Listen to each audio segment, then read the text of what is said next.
Hey yo, what's up guys? I'm back with another video. And in today's video, I'm going to be showcasing to what I feel is the best shotgun in Borderlands 3, hands down. It absolutely destroys on Mayhem 4, True Vault Hunter mode. It just decimates mobs of enemies no matter what difficulty or what strength they are. It is absolutely a blast to use and I love it. It's probably my favorite gun in the game right now. Real quick, thank you for the support in the last few videos. Thanks for all the new subs and new views and new comments. I really appreciate it. And let's dive right into the in-depth review. So starting off, the shotgun is called the Abundant Projectile Recursion. The item score, well, the one I have, the item score is 561, and I have the anointed version, and I have the version that can switch from fire to electricity damage.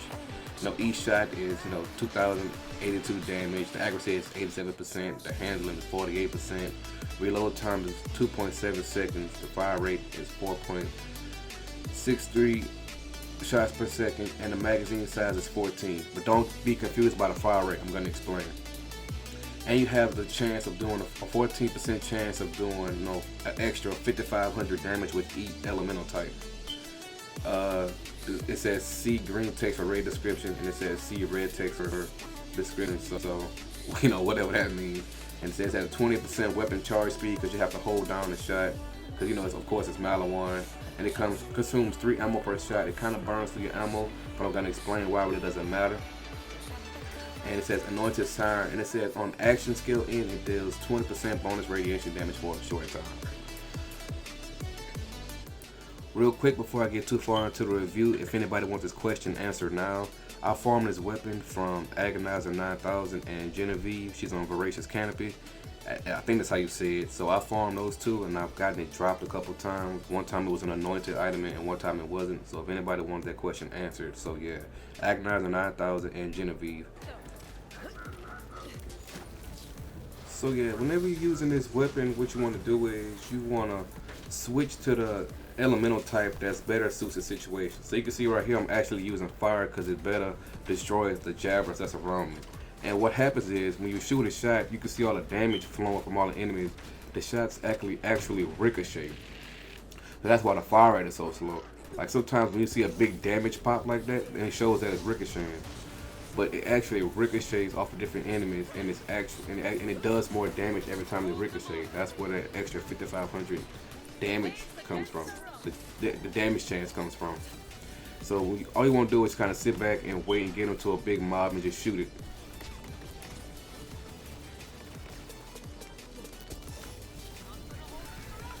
So yeah, moving on to the next clip. This is a clip from when I was fighting to fight Wotan the Invincible. And I switched to my electricity to knock off the blue shields, and you can just see all the damage strands being done everywhere. Actually when it combines with my action skill. And you can just see everything just starts to melt. And now you see me right there. You see me switch to the fire elemental because it does more damage against the flesh.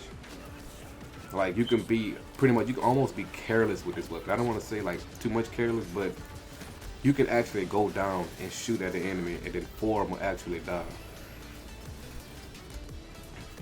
So like I'm taking a lot of damage because I'm just showing for clip purposes. But look, I get instantly right back up because I couldn't even tell you who died. I just know there's a lot of people falling. That's why this gun is so useful and it's so fun.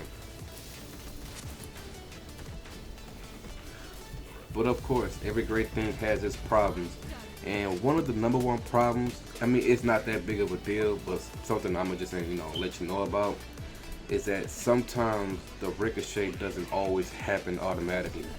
And when you're fighting mobs and enemies on Mayhem 4, that could kind of be an issue if you need to do as much damage as possible to somewhat stay alive. So I think in this clip right here, you're going to see me shoot the shotgun and it doesn't ricochet. And the thing is, you need mobs and enemies to ricochet. So once there isn't a mob anymore, you kind of got to fight that enemy or whatever that is, that boss, as you would normally fight it. So this gun is mainly used for clearing mobs, which is great. But once the mob is gone, it's time to switch to a regular gun. And as you can see right here, the mobs actually reoccur and it's still not ricocheting. There's probably the angle at which I was at since I was behind it, but everything else around it is dying. But you can see the damage starting to jump, but it never did fully ricochet and just kill, the constructor, whatever it was. And that can sometimes be aggravating because the enemies around it will die, but you won't get that big damage on top of the big enemy you need it to be done to. So I just feel like that was one of the things I wanted to point out. And doing that, it kind of eats through your ammo actually too, because if you're just constantly shooting, and it's not ricocheting, you burn it through ammo. But like I said, those downsides not really big of a problem. It's still one of the greatest weapons that I feel like that's in the game. I love it a lot, and I encourage you all to have it. If I had to give this gun a grade, it'll definitely be an A+. Like, it's just that great, and I promise you'll see a difference when you use it. Like in this clip, you can see it's actually starting to ricochet and do a lot more damage. And that's pretty much it for this in-depth review. If you enjoyed the video or you liked anything, you know, leave a like, comment, sub if you want, and I'm gonna catch y'all in future videos. Peace.